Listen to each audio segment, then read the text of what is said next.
Hello, ladies and gentlemen. It is your host with the biggest nose, Jay-Z Courtside, coming at y'all today with my voice absolutely shot to all hell on Thursday, February 12th. Guys, I'm trying my hardest right now.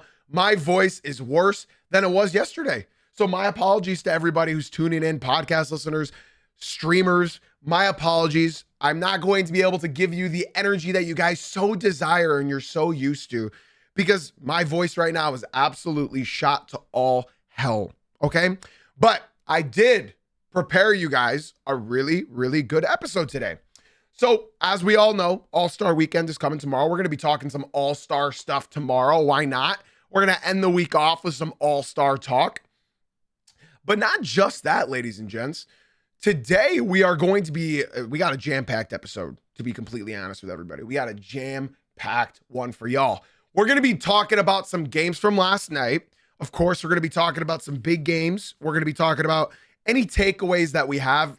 Essentially, we're going to be ranking the games from last night, just because we're not going to talk about all of them. That would take way too long. But we are going to be talking about some standout performances, some, upsets, some good games, some surprises, all that stuff, right? But most of the time today will be dedicated to discussing 3 overachievers this NBA season and 3 underachievers this NBA season, and some people that we predicted exactly where they'd be. I hope that sounds fun and engaging for you all, because, if I don't talk about your game from last night, there's a chance that I'm going to talk about your team in the category. Okay? So that's going to be the episode today. Podcast listeners, be sure to leave a 5-star rating and review. TikTok viewers, YouTube viewers, be sure to drop a like, subscribe, follow, whatever. And Twitch chat, y'all already know, you guys have the easiest job in the world, and I love you all so very much. Sit back, relax, grab a cup of coffee, and enjoy the show.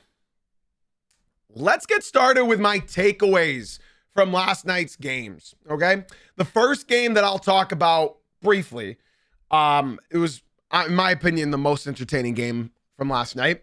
It was the Clippers visiting Houston. And the Clippers walked away with a 105-102 win in Houston to give the Houston Rockets their 20th loss of the season, which is bad. And we'll be talking about that 20th loss for multiple teams today. The Houston Rockets absolutely choked this game. The Clippers outscored them by 9 points in the fourth quarter. And I called it in my Discord server when we were live reacting to the game in there. I said Kawhi game winner incoming, and Kawhi came in, got an and one midi fadeaway over Amen Thompson, hit the free throw, and they were up 3. Here's the thing about the Houston Rockets. Yes, it starts with coaching decisions, because why is Reed Shepherd not in the game for the final possession? Why is Reed Shepherd not in the final play? You need a 3. So when you need a 3, you put in your best 3-point shooters in the game, right? Well, Ime Udoka decided to have 2 sub 30% 3-point shooters in the game for the final possession. They don't even get a 3 off. Torrey Eason with a long 2, and they lost. And that's how it goes, man. Torrey Eason for a long mid-range, and that's what happens.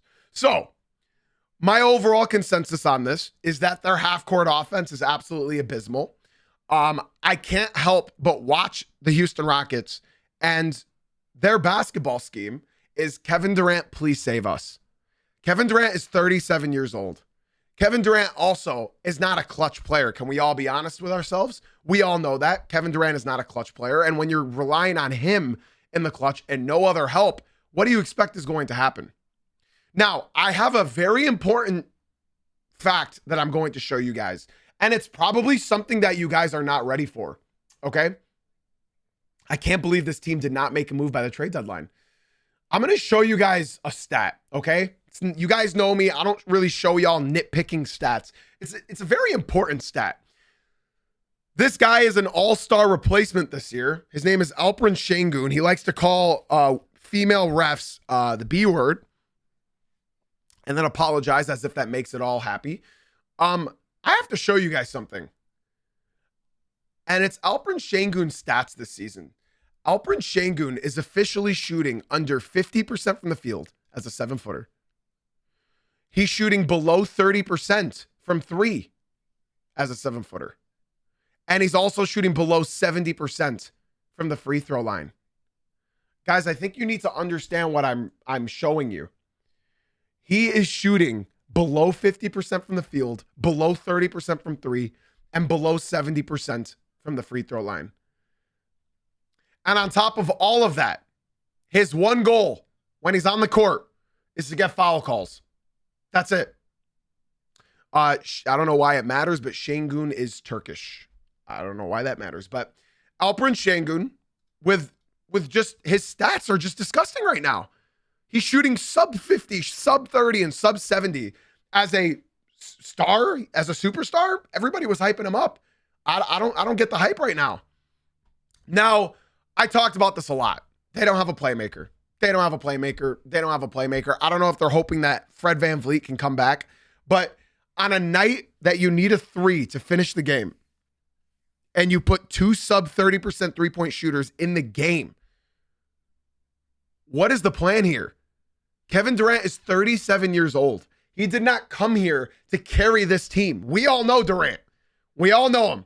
He doesn't want to carry. He's never carried a team to a championship. He's helped, but he's 37 years old and we're playing Kevin, save us, that kind of offense. I cannot believe this team didn't go for a trade. I can't believe this team didn't add a point guard at the deadline. I can't believe this team got outworked by Kawhi Leonard and friends. I would like to say shout out to Benedict Mathurin. He looks weird in a Clippers jersey. He finished with 16 points, but he shot 3 for 10 from the field. So, like, that's sort of a sight to see. You know what I'm saying? So, all in all I got to say is Alperen Şengün's stats are miserable this year, and it's continuing. And their half-court offense is abysmal. Abysmal, ladies and gents. Their half-court offense is horrible. Horrible. Guys, can we please keep the racial talk out of the chat? If you want to do that, go to the TikTok chat, okay? We're talking basketball in my Twitch chat. Please and thank you. So let's go ahead and continue our slate for the rest of last night's games, okay? Speaking of a horrible half-court offense, let's go ahead and move to another team, another top team, that has arguably the worst half-court offense in the entire NBA. And that's the Toronto Raptors. The Toronto Raptors. I got to be honest, guys. I've never watched a full Toronto Raptors game this year. I've watched halves. I've watched plenty of quarters. I've watched a lot of Toronto basketball, but I've never watched a full game of Toronto basketball until now.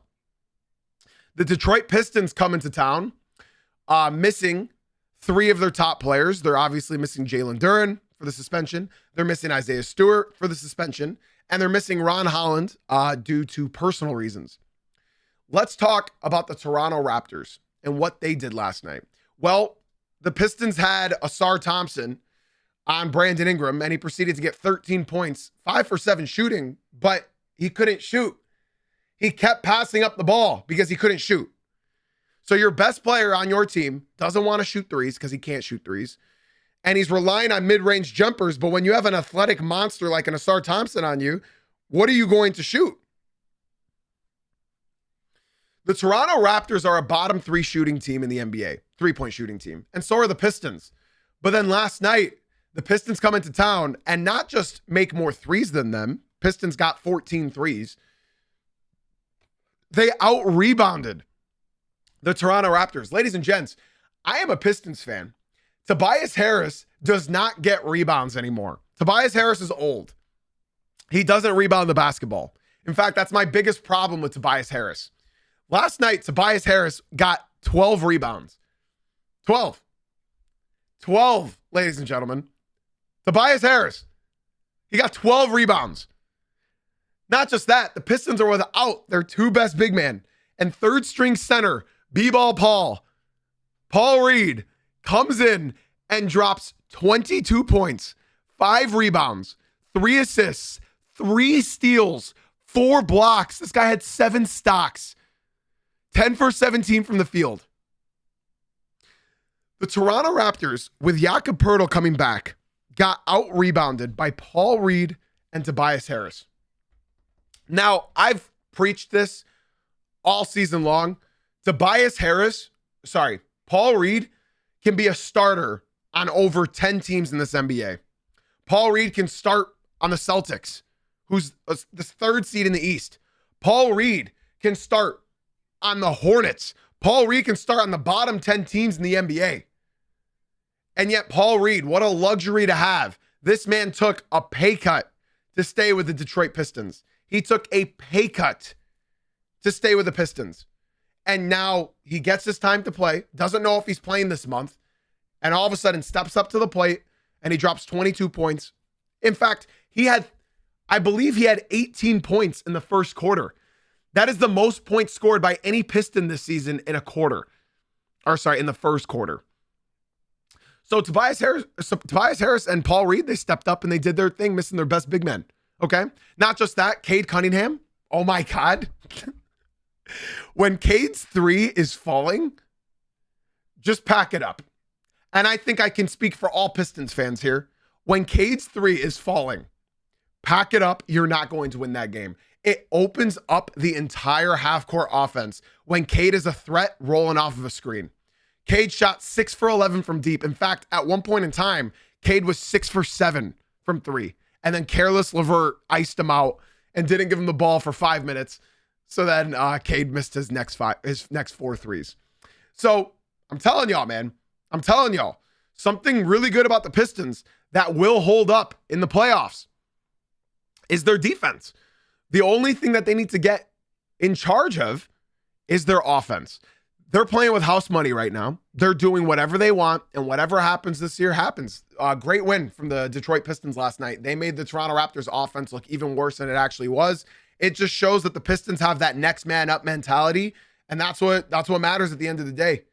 I mean, if the Pistons are getting the most points scored in the paint and outscoring you from deep, that's what happens. That's what happens. And I think I can speak for all Toronto Raptors fans very publicly here. Cade was absolutely unstoppable last night, and it shows when he's the best player on the floor. It's really obvious. He had 28 points, 7 rebounds, 9 assists, 3 steals, a monster block on their center, Trayce Jackson-Davis, and he shot 9 for 14 from the field, 6 for 11 from deep. So when he's in his motion like that, you're not stopping the Pistons. They had 15 minutes from Tolu Smith, and there was garbage time. Cade didn't even check in the fourth quarter. So good win for the Pistons. Up next, the New York Knicks smoking the Philadelphia 76ers by 50 points. Wow, beautiful game. Beautiful game. What I will say, and it's been a main takeaway of mine all season long, is why can't OG Anunoby and Mikal Bridges play well together for once? They had 2 good games together this year, but 2 out of 50 games just ain't enough. It ain't enough. They need to learn how to have good games together, but unfortunately, they don't touch the ball enough because Jalen Brunson typically is dribbling the ball for 20 seconds out of the 24. Now, I'm seeing people in the TikTok, TikTok viewers don't know anything about basketball. That's why I tell them to come through to the Twitch stream, because TikTok actually knows nothing about the sport of basketball. The 76ers were without Joel Embiid. And without Joel Embiid, you can't really count your win against the Philadelphia 76ers. Now, this is me being honest and saying, what does that mean for the playoffs? Like, if it doesn't happen this year for the 76ers, it's just not going to happen. It's just not going to happen, right? It's just not. And when you don't have Joel Embiid, this team looks horrible. When you have Joel Embiid, they look completely different. Of course, as we know, Joel Embiid doesn't play back-to-backs. He misses a lot of games. So what does that mean for the playoffs? I don't know. I think Joel Embiid's going to have a very good first round, and they'll either win because of him or they'll either lose because of him. Plain and simple. They got smoked, but I can't look at this game serious without Embiid. I think even if they had Embiid, they still lose last night. The Knicks were on fire. And part of the reason was because of Jose Alvarado. Legacy game. He shot 13 times. All of them were threes. All of them. He shot 8 for 13 from deep. Those were all his shots. He had an attempt to single 2. He shot 8 for 13 from the 3, and he had 26 points, 4 assists, 5 steals. I mean, GTA 5, man, this guy's insane. This guy's insane. And you know what? I think the biggest takeaway from this game, if you can take anything away from a blowout win from the New York Knicks, it's this. I believe Dominic Barlow fouled Mitchell Robinson hard. And Jose Alvarado came in and pushed Barlow out of the way. I've never seen any heart. Obviously, Josh Hart. But I've never seen any heart from this basketball team standing up for their boys until Jose Alvarado did it. He's been on the team for a week, and he's already improved the culture in New York. So Jose Alvarado, we knew that'd be a big pickup. It's a great pickup. Brunson only had 8 points, but that doesn't matter. It's like when the Pistons smoked, I forgot what team they blew out by 40. Oh, that was the New York Knicks. It's like when the Pistons beat the Knicks by 40 last week, and Cade only had 11. Your star player doesn't need to be the leading scorer every game. As long as you get the win, that's all that matters. That wasn't a jab at Knicks fans. I'm sorry. I know it sounded like that was a jab. I was trying to remember who the last Pistons blowout was, and it just so happened to be against the Knicks. I promise, with all my heart of hearts, that was not a diss. Now, I had 2 takeaways from this game, and it was Jose Alvarado was a great pickup, and he showed heart for this team. But Mohamed Diarrhea, man, he's 20 years old, and he brings you some good energy off the bench.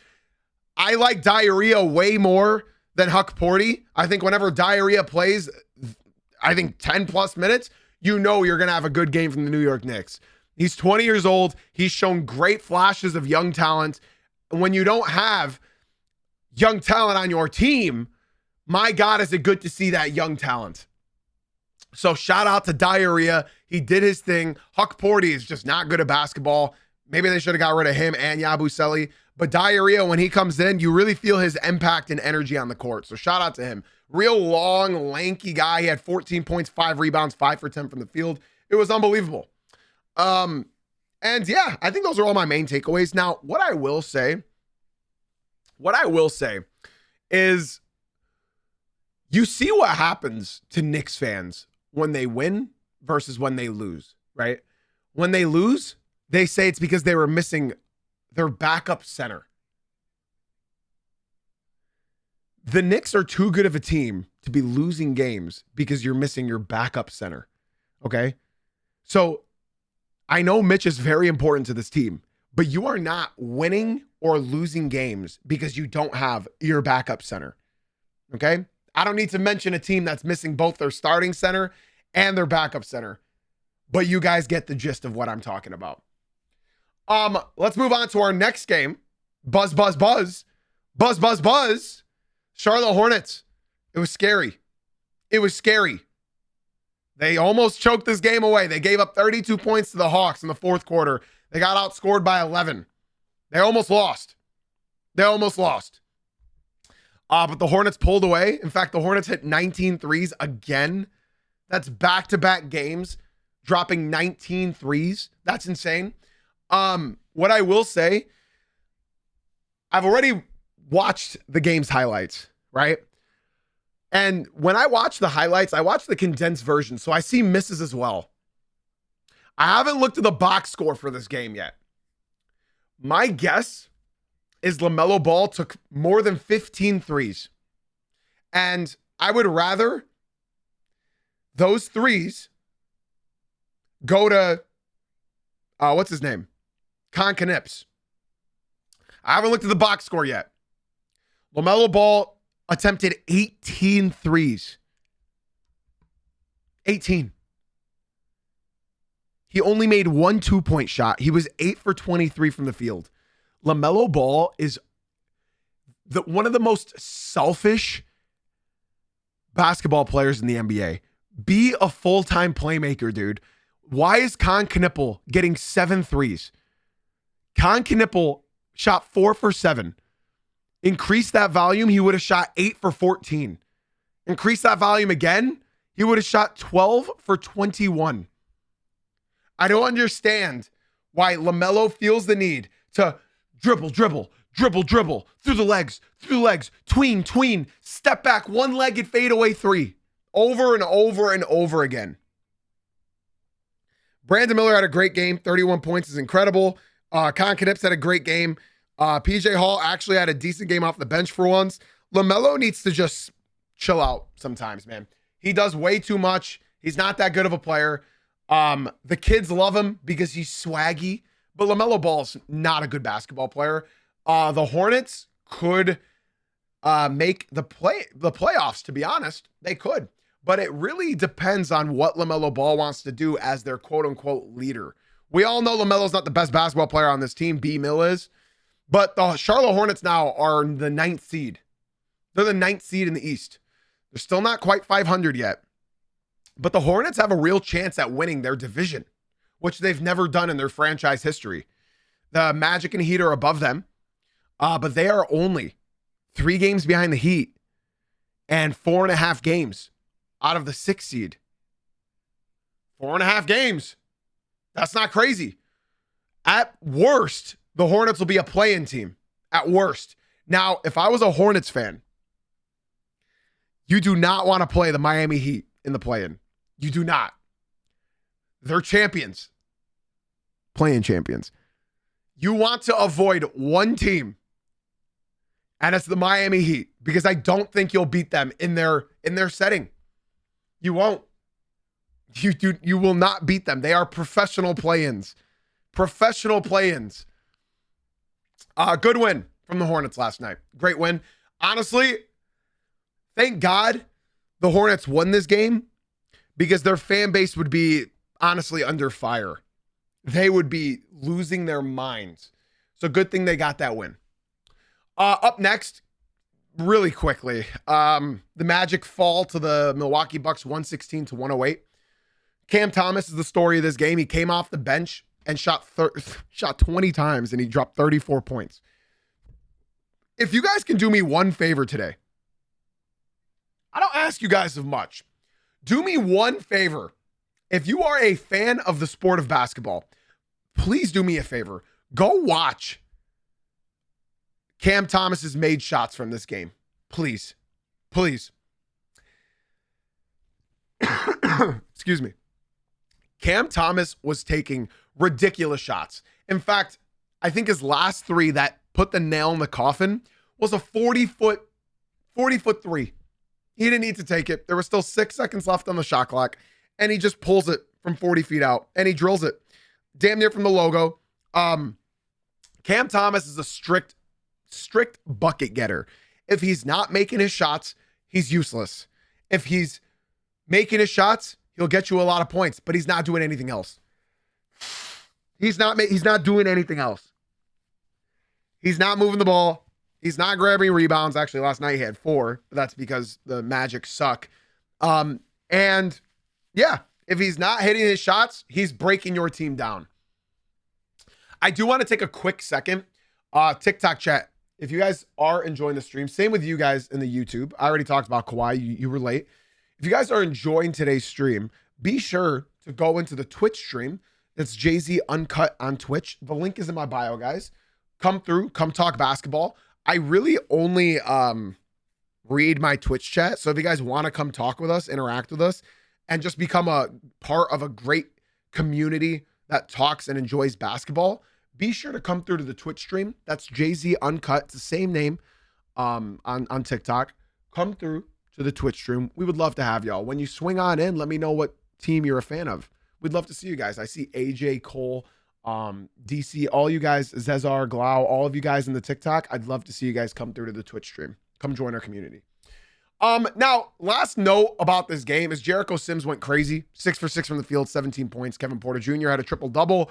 And Cam Thomas, if he wants to be in the NBA for long, he's got to adapt to the 6-man role. Jordan Clarkson is still in the NBA, right? Lou Will was in the NBA a long time. Jamal Crawford was in the NBA for a long time. If Cam Thomas wants to remain in the NBA, He's got to adapt to this role and just be a strict bucket getter, a spark off the bench. And I can see him having a long NBA career. It just depends on which path he wants to go. The Magic lost a bad game last night, man. In fact, let me just talk about that game in particular real quick. Faded, thank you for the follow on Twitch. I appreciate you very, very much. Shout out to Faded for leaving the TikTok stream and coming to the Twitch stream. Welcome on in, bro. Very happy to have you. The Twitch stream is much, much better, bro. Much better. Welcome on in, man. Let's look at Paolo Banchero real quick from last night. I'm going to go easy on Franz Wagner because Franz Wagner came back from injury. Franz Wagner had 5 points, 1 for 7 from the field. Now, Paolo Banchero, 5 for 16, 2 for 6 from 3. He had 17 points. It gets worse. Paolo Banchero was 0 for 7 in the fourth quarter. 0 for 7 in the fourth quarter. We'll be talking about the Orlando Magic in today's final segment. I just want to let y'all know what the superstars, what the max contract, what the $200 million player is doing for the Orlando Magic. And I've talked about him a lot this year. I've talked about the Magic a lot. A lot, guys. Same with Wendell Carter, man. He's 1 for 7. How are you 7 foot shooting 1 for 7? 0 for 3 from 3. I don't know. I don't know, man. It's crazy. It's crazy. Let's move on to the next game. Before I do that, I'd like to give a special shout out to a Laker fan, G Block and Faded. Thank you guys so much for leaving the TikTok and coming through to the Twitch stream. I appreciate you boys very, very much. If you guys are enjoying the TikTok stream, if you're enjoying the YouTube stream, be sure to leave those streams and come to the Twitch stream, guys. We'd love to have y'all. Make sure you come to the Twitch and join the Discord. We would really, really, really appreciate it. We'll be talking about the Magic a little bit later because right now we are done talking about the games from last night. We're done. I also like to say I'm sorry to the Pelicans fans. I watched that game back. Holy hell, it was you versus the refs and Miami. Wow. Wow, that was tough. That was tough. I'm sorry, Pels fans. Or sorry, Pels fan. We have one Pelican fan. I think he's the only Pelican fan in the world. Guys, we're gonna move on to our final segment of today's show. I know you're probably thinking, JC, we're only 27 minutes into the episode. We're only 27 minutes in. Don't worry. This is a beefy segment. Beefy. We're gonna talk about the 3 teams I have as overachievers so far into this season. Okay? We're going to talk about the 3 biggest overachievers this season. And then after that, we're going to talk about the 3 biggest underachievers from this season. Okay? Final shout out again to G Block and Faded. Thank you guys so very much for leaving the TikTok and coming to the Twitch stream. The Twitch stream is where I read all of your comments. Be sure to join the Discord as well. Click the link that pops up in chat. And get involved into the community, man. Get involved. The Twitch chat is the best chat. That's my community. Join the Discord. We talk live NBA games in there. We talk all the time in there, to be honest. Yeah, shout out to G Block and Faded for coming to the Twitch stream. Much love, guys. Let's move on to our next segment. You guys ready? Now, again, I'm going to have like 2 honorable mentions for each of these segments, okay? So if you do not hear your team, do not get upset with me. We're limited it to the 3 biggest overachievers and the 3 biggest underachievers, okay? There will be there will be honorable mentions. Don't worry, okay? Up first are the overachievers. And at number 1, I have the Boston Celtics. Did I fuck this up? Okay, I messed this up. My apologies. Here. Oh, actually, I didn't mess that up. There you go. The 3 overachievers from this season. We're starting with the Boston Celtics. We are starting with the Beantown Boys. Now, I talked about Boston at the start of this year. I talked about them. I said, I don't think Boston's going to be as bad as people are saying they're going to be. I believe they had Boston in the play-in before the season started, and I said, no, they're going to get a playoff spot. I said they'll be below my Pistons, even though all of the professional sports outlets had the Pistons as the 6th seed. I didn't. I had them below my Pistons, and funny enough, they are below my Pistons. So I was right. Listen, man, your team is led by head coach Joe Mazzulla. That man's an absolute psychopath. Your team was not going to be a play-in team with Joe Mazzulla leading that squad, okay? These players would run through brick walls for Joe Mazzulla. On top of all of that, I said Jaylen Brown is going to be an MVP candidate at the start of this year. I said it was going to go one of two ways. Jaylen Brown is not good enough to continue and lead this team to a playoff spot. And I said, no, that's not going to happen. I said Jaylen Brown's going to come in and lead this team and prove the world that he can be a number one option. And that's exactly what he's doing. Now, I would like to say Derek White hasn't been great this year. His shooting percentages have dropped immensely. And that's because he needs to be a number 3. Derek White is not good enough to be a number 2. So Derek White's shooting percentages, as bad as they've been, 32% from 3, 38% from the field, I expect that to go up because even just the gravity of Tatum, even if Tatum isn't doing what Tatum does this year, Tatum will just be on the court, and that will help Derek White. That will help Peyton Pritchard. That will help everybody on the squad. But Jaylen Brown, man, averaging 29 points per game, 35% from 3, 48% from the field. He's been absolutely spectacular all year long. I mean, bro, on top of all of this, the Boston Celtics are top 5 in net rating. They're number 4. And they're also top 5 in offensive rating. The only thing that's not prolific from the Boston Celtics is their defense. And that's okay, because when a team is attempting 53s a night, you can survive a little bit as long as your shot is falling. You guys see the Boston games I'm talking about. When Boston's not hitting their threes, they can't win basketball games. That's not a winning recipe in the playoffs. So I'm going to say this, and I've said this all year long. Boston will make the playoffs. Boston will be a top seed in the East, but it will not bode well into the playoffs. You cannot be a predominant three-point shooting team and only rely on that. It worked because they had Jason Tatum and Jaylen Brown. They don't have both yet. And even though Jason Tatum's going to be returning, Jason Tatum is going to be a guy that's sitting on the wings, sitting in the post, sitting in the corners. Jason Tatum's not going to be Jason Tatum of the past. Jason Tatum's going to come in and just help the gravity of this team. So I've said this and I'm going to say it again. If they can somehow get a better defense, if they can start rallying around each other, even though they added Nikola Vucevic, who is the worst defending center in the entire NBA, if they can move that ball around, it's one thing that your team only shoots threes. It's another thing when they also play iso ball all game long. The Boston Celtics are the second lowest assisted team in the entire NBA. You can't be a three-point chucking team and play iso ball in the playoffs. Those are both recipes for disasters. So overall this season, are they overachievers? Absolutely.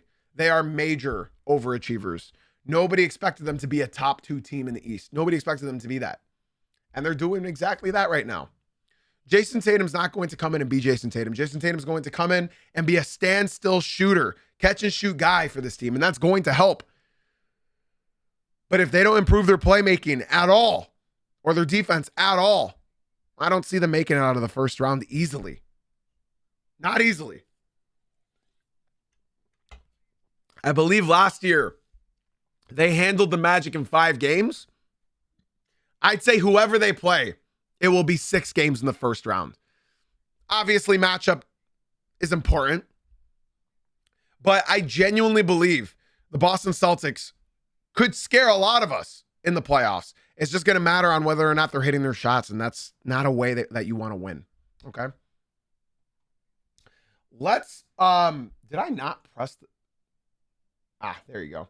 Okay. Let's move on to my second most overachieving team this year. My second, the San Antonio Spurs. This goes without saying. Nobody expected them to have this leap. Nobody. I didn't. You didn't. Spurs fans didn't. Nobody expected them to have this type of leap this year. It was really early. And they're doing it. They're going into the All-Star break, 6 games on a 6-game winning streak. The San Antonio Spurs, and I've said it, you guys know my catchphrase, they're ahead of schedule. And what else are they playing with, ladies and gentlemen, if you guys watch me a lot?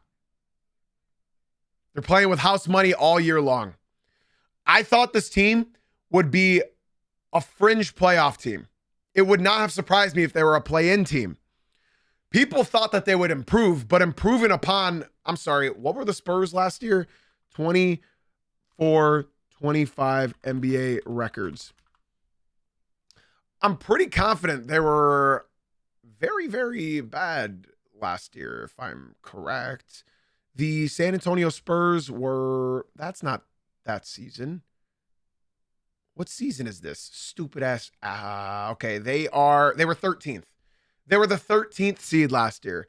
Nobody expected them to be top 3. Nobody did. And if you say you did, you're lying to yourself. Nobody expected that. They weren't healthy. They lost Wemby due to thrombosis, and they had no shooting. Well, guess what? They still have no shooting, but they are top 5 in net rating. They are number 5. They are top 5 in defensive rating. So the exact opposite of the Boston Celtics, except for net rating. They're both top 5 in there. The San Antonio Spurs this year, I can't quite put my finger on it, but they're not second in defense. No, that's incorrect. The Pistons are. How dare you say that as a Pistons fan? How dare you, Tev? How dare you not know the stats on the top of your head? That's crazy. I don't even need to look. The Pistons are the second best defense in the NBA. The San Antonio Spurs this year, man. I think something that went under the radar, and my Spurs fans know how much I watch ball. My Spurs fans know. And the biggest thing about the Spurs recently is something that they did with their lineups. They moved Harrison Barnes to the bench. And my God, has that helped this team. They hit a bit of a slump. And then they threw in Julian Champagnie and Devin Vassell in the starting lineup.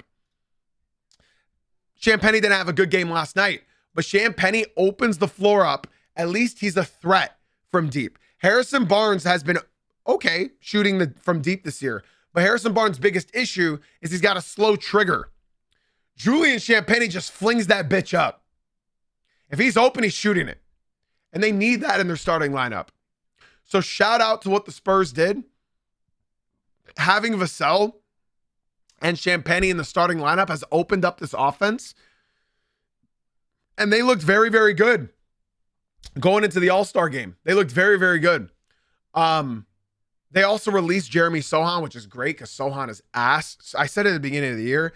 I don't know why people talk highly of Jeremy Sohan. He's horrible at basketball, and he got waived. With all due respect, he's just not a good basketball player. And this is coming from somebody that watches a lot of basketball. Yeah, man. Wembanyama's an MVP candidate. This team's been absolutely incredible. I don't know if you guys have noticed, but Wemby's 3-point percentage has skyrocketed over his last bit of games.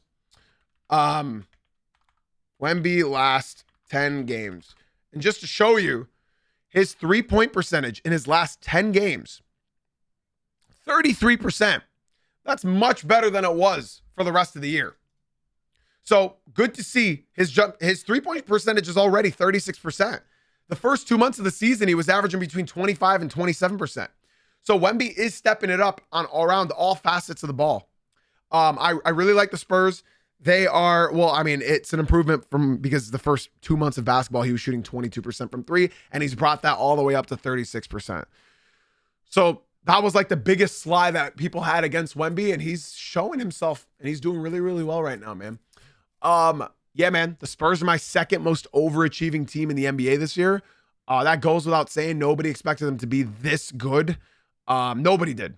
And yeah, if they say that they expected them to be a top 2 team in the West, they're lying. My final overachieving team. I think it's pretty obvious. Everyone knows who I'm going to pick here. But in my opinion, they deserve this. The Detroit Pistons. The Detroit Pistons are doing what the Spurs are doing. They're playing with house money this year. They're ahead of schedule. My two favorite lines when I talk about overachieving teams. They are ahead of schedule. Ahead. This year, nobody expected them to take this leap at all. Their projected win total this year was 45 wins. 45. They said that the Pistons would be the exact same record as they were last year. That's what they said. They also said that the Orlando Magic, the Boston Celtics, and the Atlanta Hawks were all leapfrogging the Pistons this year. They had the Hawks at 47 wins. They had the Magic at 51. They had all of those teams over the Detroit Pistons going into this year. And I thought that was asinine. I thought that was absurd. I said, everyone was telling me they got worse. They got worse. They got worse. They got worse. They lost Tim Hardaway. They lost Dennis Schroeder. Listen, y'all, Tim Hardaway was bad for the Pistons. He was starting for the Pistons and he was bad because Jaden Ivey went down. They lost Dennis Schroeder, and as much as I love Dennis Schroeder, I wish he was still on the team. The Kings offered him the house. They offered him the house. On top of all of that, they added Duncan Robinson. They lost Malik Beasley due to his gambling investigation. And I'll be honest with everybody. People are weird. People are weird, man. They said the Pistons got worse. And I said, how did they get worse? Did they cut Cade Cunningham's left arm off? Did they kill Asar Thompson? Did Ron Holland lose a foot? Is Jalen Duren 150 pounds now? The Pistons core has an average age of 22 years old. Hear me again. The Pistons core have an average age of 22 years old. The Pistons are going to be here for a long, long time. Why did people think they'd get worse? Do people not believe in player development anymore? Ron Holland's having a great second year. Asar Thompson, even though JB Bickerstaff doesn't quite know how to use him yet and he's stunting his growth, is the best perimeter defender in the entire NBA. I wanted Jaden Ivey to succeed with this team, but unfortunately, Jaden Ivey is not good at basketball anymore. Cole Anthony ruined him. Duncan Robinson, most unsung hero of the NBA. He is a plus 275 when he's on the court. 275 when he's on the court. Did you hear me? He's a plus 275 on the court. Duncan Robinson plays defense now. He tries to play defense. It's actually unbelievable how bad people thought the Pistons would be, not knowing how good their defense was, not knowing that their young players are going to develop. I think it was absolutely asinine. Now, my favorite thing to talk about the Pistons is the leap that they've had, okay? The best start the Detroit Pistons ever had in their franchise history, this has been a team a long, long time in the NBA, was 2006. They started the season in the All-Star break. They went into the All-Star break 41-8. That was the best start to the Pistons franchise ever, 2006. They ended up losing in the conference finals to Dwayne Wade, who had 78 free throws in that series. The second best start in Pistons franchise history is this year. They are 40-13. That is not Wade hate. I'm posting a Dwayne Wade documentary tomorrow. I love D Wade. I'm posting a 45-minute Dwayne Wade documentary tomorrow. The second best start in Pistons franchise history is right now. They are 40-13. Have you guys heard of that one NBA coach? What's his name? He has a bunch of rings. What's his name? He won with Michael Jordan. He won coaching Kobe and Shaq. What's his name? Phil Jackson. Maybe you've heard of him. Phil Jackson has a special saying, and Knicks fans, you might get depressed when I say this. Phil Jackson has a saying that teams, to know whether or not they are a true contender, start the season If they can get 40 wins before they get 20 losses, they're a contender. There's only been 4 teams in NBA history, according to Phil Jackson's stat, that didn't make the conference finals when he said that. 4 teams. According to Phil Jackson's stat, if a team can get 40 wins before 20 losses, they are a true contender. Well, let's look at how many the Pistons have. That's right. The Pistons are 40-13. Knicks fans, I don't mean to scare you, but you guys are 35-20, meaning you got 20 losses before you got 40 wins. The Detroit Pistons have improved. They're going to continue improving, and that's why they're my biggest overachiever this season. Now, some small honorable mentions for overachievers. Phoenix Suns. Shout out the Suns, man. Nobody expected them to win 30-plus games. I said that they would win more than 30. I didn't know they'd be winning more than 40, though. So shout out to the Phoenix Suns. They're overachievers. The Phoenix Suns are really doing their thing out there.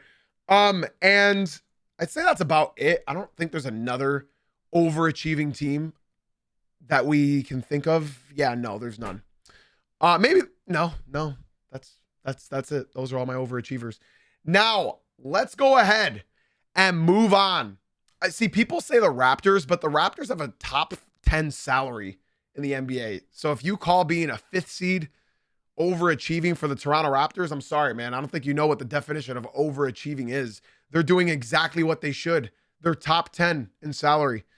So no, unfortunately, the Toronto Raptors are not overachievers this year. They're top 10 in salary. They should be middle of the pack. Let's go ahead and move on to my biggest underachievers. Okay. Now, don't get offended by this. All right. Now, obviously, there's more underachievers out there, but these are the 3 biggest underachievers. So, guys, please do not get upset. Do not get sad. None of these takes were personal. Okay. My number 1 biggest underachiever, I've talked about him a lot this year, is the Orlando Magic. What more can I say about the Orlando Magic? They picked them to be a top 3 seed in the East. They picked them to be over my Pistons. The Orlando Magic. It's unbelievable. It's unbelievable. I'm going to say what I always say about the Orlando Magic. Are you guys ready? The Orlando Magic's window last offseason was this large. Their window was huge, baby. Their window was huge. They had injuries that you can pin excuses on. They had lack of productivity and development that you can pin issues on. But you said the Orlando Magic, they got 2 guys making $200 million. They'll be good next year. We just need a shooter. So then they traded their entire future. They traded 5 picks for Desmond Bane. Desmond Bane is the last piece to a championship team. Did you guys think the Orlando Magic were 1 piece away from a championship team? No. So what did the Orlando Magic do? By trading for Desmond Bane, they made their window this big and shrunk it to this big. Their window's closing next year. If you guys don't believe me, the Orlando Magic are going to have a top 3 most expensive roster in the entire NBA next year. Do you know what that means? You have to be a contender next year. You have to be a contender next year. You have a top 3 salary. They have to win it all next year. Otherwise, it's a failed season. Do you guys think the Orlando Magic are good enough to win it all next season? Because I don't. Do you want to pin it on injuries again, Mark? I wouldn't. I wouldn't pin it on injuries. Paolo's been healthy for the last 2 months. In fact, let's go look at Paolo Banchero's last few games against tanking teams, okay? The Orlando Magic had just had their easiest stretch of the season. They versed the Brooklyn Nets, tanking. The Utah Jazz, tanking. The Milwaukee Bucks, tanking. And the Milwaukee Bucks again, tanking, in which they lost. Do you know what Paolo Banchero's stats in those games have been? Paolo's shooting splits of those games: 6 for 17. 6 for 17 again. 3 for 10. 3 for 9. His jumper isn't falling, and he can't make layups. On top of all of that, let's look at his stats. Paolo Banchero's averaging 21 points per game. He's shooting 45% from the field. In case you guys don't know, he's 6'11", 260. He's shooting 30% from three. And he's shooting 76% from the free throw line. He is 6'11", 260. I was watching Paolo Banchero highlights from last year. Doesn't look like the same player at all. I don't know if it's because he's fat. I don't know if it's because he doesn't care anymore because he got paid. I don't know what it is. Paolo Banchero is 23 years old. I'm not going to damn him. K didn't have his leap until he was 24. I'm not going to damn Paolo. But what I am going to say is Paolo Banchero, the way he's playing basketball, it's like Jordan Poole. It's like Jalen Green. You don't want to get compared to players like that. It's like LaMelo Ball. You know why I'm saying that? Because he hasn't improved his game since high school. I want you to think about what I just said. I think Paolo Banchero hasn't improved his play style since high school, and he's just not skilled enough to rely on his skills from high school. He doesn't take it to the hoop anymore. He's 6'11", 260. He doesn't drive to the hoop. He just pulls up for midi fadeaways. There's a stat that you can look at. Who has the worst mid-range? The worst mid-range shot on most attempts. So the highest volume. And it's Paolo Banchero. Why does he settle for so many mid-range shots if he's not good at shooting mid-ranges? I apologize to my TikTok chat. I predominantly read my Twitch chat. If you guys want me to read your messages, be sure to come into the Twitch stream. Same name, Jay-Z Uncut. The link is in my bio. On top of all of this, guys, the Orlando Magic are 28 and 25. They're major underachievers. Going back to their window, their championship window, it was wide open. And by trading for Desmond Bane, now they have to win next year. So I have a spoiler alert for everybody else that's watching and listening. When the Orlando Magic inevitably do not win it all next year, you know what that means, right? By the trade deadline next season, or by the offseason at latest, Franz Wagner or Paolo Banchero, it's probably going to be Franz Wagner, is getting traded. I hope you guys hear me. They have to. They have to separate them. You know why? You can't compare them to Jaylen Brown and Jason Tatum anymore. You can't. You can't. Do you understand why? The Boston Celtics developed their young talent. The Boston Celtics went and got veterans around their young stars. The Boston Celtics did not go all in on a player like Desmond Bane. So the Orlando Magic, in case you guys don't understand, their top three players are going to be Paolo Banchero, Franz Wagner, and Jalen Suggs. You can't pay Anthony Black. Your salary is way too much. So you have to trade Paolo or Franz. You have to. Otherwise, you have no future of this basketball team. You can't afford anything else. So to end this segment off of the Orlando Magic, I will bet my soul if they underachieve next year again, one of them are gone. You have to get something for one of them. Desmond Bane's not the issue, but Desmond Bane isn't what they wanted. They went and got themselves a shooter, but that wasn't enough. That wasn't enough. They broke the market. Do you genuinely believe that a core of Paolo Banchero and Franz Wagner, both guys that can't shoot from three, that's going to lead you to the promised land? I apologize, but that's not going to happen. Franz Wagner's a 30% shooter from deep. 30% shooter from deep. Can't stay healthy. Paolo Banchero's 30% shooting from three this year. Can't stay healthy, and he's just not that good. So, as I said, the Orlando Magic are a top three in salary next year. If they underachieve again, one of them will be gone. One of them will be. Sucks, man. Sucks. Let's move on to my second most underachieving team. And it's for a guy that only comes in when their team wins, expecting that I'm going to talk about their team in a positive manner. The Minnesota Timberwolves are my second most underachieving team this year. Good for them. They won 2 games before the All-Star break. That's great. My biggest complaint against the Minnesota Timberwolves is they look like they don't care for half their games they play this year. They look like they made 2 conference finals and they don't care. This team follows Anthony Edwards by lead. If Anthony Edwards doesn't look like he cares, the rest of the team doesn't care. If Julius Randle sees Anthony Edwards not caring, then Julius Randle doesn't care. Rudy Gobert is doing his thing defensively, which is great for this team. But I think losing NAW was a huge loss. Huge loss for this team. Naz Reid, he's either good or he's horrible. There's no in between. He doesn't play any defense whatsoever. Naz Reid is arguably one of the worst defending big men in the entire NBA. And Anthony Edwards just looks like he doesn't care most of the time. When you have to rely, I really like the IO pickup from the Bulls. That's going to help them significantly. It helped them last night against Portland. IO had 12 points, 4 assists, 2 steals, 5 for 8 from the field. If they can get that bench production, if they can get 10 plus from Naz Reid and 10 plus from IO and get some ball movement mixed in there, this team's going to be really, really good.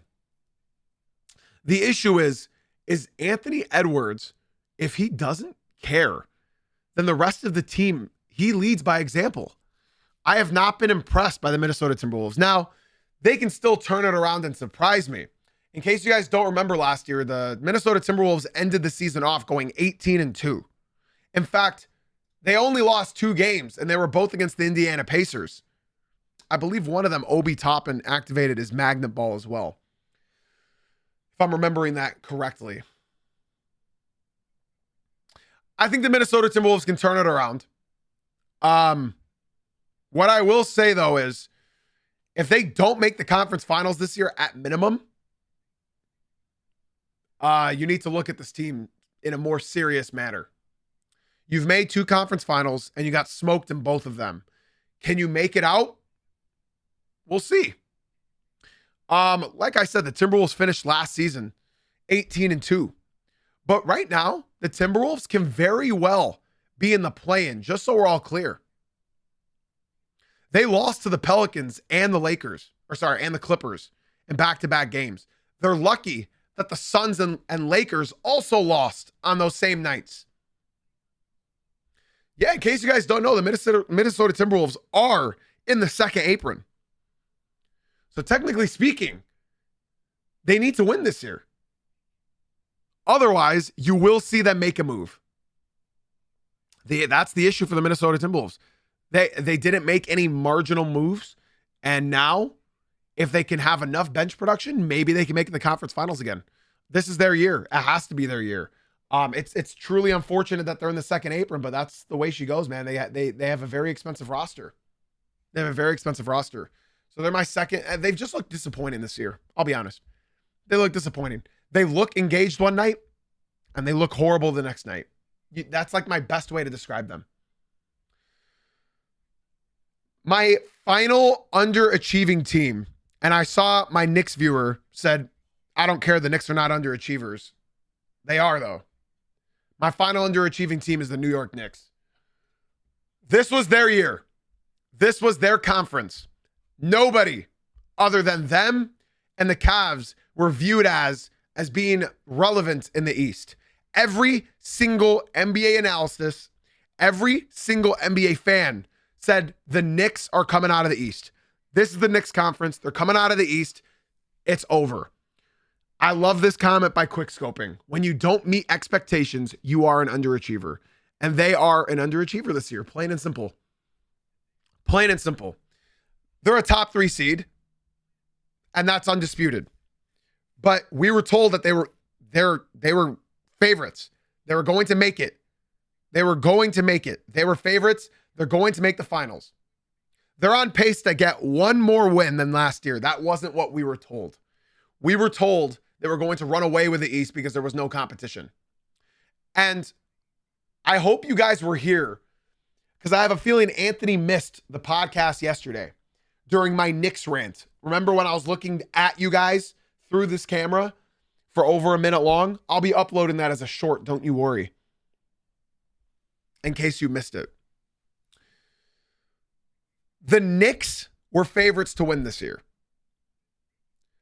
And then as the season went on, the Pistons have been the first seed in the East since they were like 7-3. They've been first in the East. They haven't given up the first seed. After the Knicks went on that skid, all of a sudden, the East was wide open. Why is it wide open? They were favorites. Everybody said the Knicks are winning it. They were making the finals. Here's the thing. Regular season doesn't matter all that much. We'll see what happens in the playoffs, right? But I think we can all agree it's finals or bust for the New York Knicks. If they make the finals and get swept, they made the finals. That was a step up. But if they do not make the finals this year, it's a failed season for them. And right now, does it look like they have an easy road to the finals? I don't think so. They have to make the finals. Now, of course, we'll be talking about them as well, Anthony. Don't you worry. But as far as expectations go, the New York Knicks were expected to be undisputed favorites to come out of the East. Undisputed favorites. And now the East is wide open for some reason. As we all know, the Knicks, we said this at the beginning of the year, it's finals or bust. Tatum's back next year. Halliburton's back next year. The Pistons are improving next year. There's a lot of scary teams in the East. The Hornets are improving next year. The Knicks have to improve. The Knicks have to make the finals. Otherwise, it's a failed season. You all agree. There's no way you don't. It's finals or bust. Knicks fans don't want to admit that, even though you guys were saying this all year long. We already talked about the overachievers. TikTok, you're too late. Come through to the Twitch stream. The Knicks are still my favorites to come out of the East, absolutely, but they are underachieving. They're underachieving. I'm just picking the Knicks because it's the easy bet. It's the easy bet. They were favorites. Now, of course, other underachievers. You have the Cavs. They've underachieved like crazy. They went and traded for James Harden, and I think they're improving. James Harden's going to improve that team. The honeymoon phase for James Harden's real. In 2 weeks, they'll all turn on James Harden. You guys already know the vibes. Or maybe in the finals. Sorry, maybe in the playoffs, not finals. But yeah, the Cavaliers are underachieving. I'm not going to say the Rockets are underachieving because when Fred VanVleet went down, the Rockets were expected to be a middle of the pack playoff team, and they're exactly that. They're not underachieving. In fact, Anthony, you need to stop telling me you're underachievers because you're shooting 1 for 3 right now. The Lakers are also not underachieving. Nobody had them being a real finals contending team. The Lakers are not underachievers. The only underachievers that I'd say are the ones I said. The Magic, the Cavs, the Knicks, the Timberwolves. You can't show me another underachiever. We all knew the Pelicans would be ass, except for Joe Dumars and Troy Weaver. We all knew the Kings would be ass. Not this ass, but we all knew they'd be ass. The Mavericks had all their injuries as well, so they weren't underachieving. We knew they traded Luka Doncic. The Clippers are no longer underachievers. We had them in the play-in. Yeah, there's no other underachievers around the entire NBA. The Bucks, maybe, but Giannis is out, so that doesn't count. And no, I wanted to add a separate segment. The teams that are achieving exactly what we predicted, except for BZ. Miami Heat, we knew you'd be in the play-in. We knew you'd be there. That didn't surprise anybody. The Hawks, I knew you'd be in the play-in. Didn't surprise anybody. The Pelicans, we knew you'd be ass as fuck. We knew you'd be horrible. And you're horrible. You're doing exactly what we thought. Pacers, we knew they'd be bad. We didn't know they'd be this bad, so I guess you could say they're underachieving technically. And yeah, though I think all the other teams are exactly where we thought they'd be. I want to give a slight overachieving shout out to the Charlotte Hornets. The reason I didn't mention them is because we haven't seen the Hornets healthy, and they're healthy now. So I want to give a special shout out to the Hornets. They're overachieving now, technically speaking, they're overachieving, but it's because they were hurt last year and the year before that. So if you're overachieving because your health has been good, I don't really count that as being overachieving. I think it just means that you're finally healthy. And with that, ladies and gentlemen, that is going to do it for today's episode. All right. Yeah, the Hornets, where they're starting five, are 14-2. So it's very good. It's very, very good. They're still not 500 yet, but they're getting there. They're the 9th seed now. It's very, very exciting to be a Hornets fan. Ladies and gentlemen, that is going to do it. I have lost my voice almost entirely. I already talked about the Suns being overachievers, but they are not the biggest overachieving team. That is just incredibly biased. If you are a Suns fan, it's crazy. Guys, that is going to do it. TikTok, we are still live on Twitch. The link is in my bio. Jay-Z Uncut on Twitch. Hope to see you guys come through. We're still live over there. But YouTube, TikTok, be sure to drop a like and follow and subscribe, whatever platform you're watching on. Be sure to tune in Monday through Friday at 9 a.m. Eastern. Tomorrow is going to be our All-Star special episode. So be sure to be here at 9 a.m. Eastern tomorrow. Twitch chat, stick around for a little bit. Podcast listeners, be sure to leave a 5-star rating and review. I appreciate you all so very much. Thank you for being here. Thank you for being you. And as always, guys, thank you for watching/listening. I appreciate you all very, very, very, very much.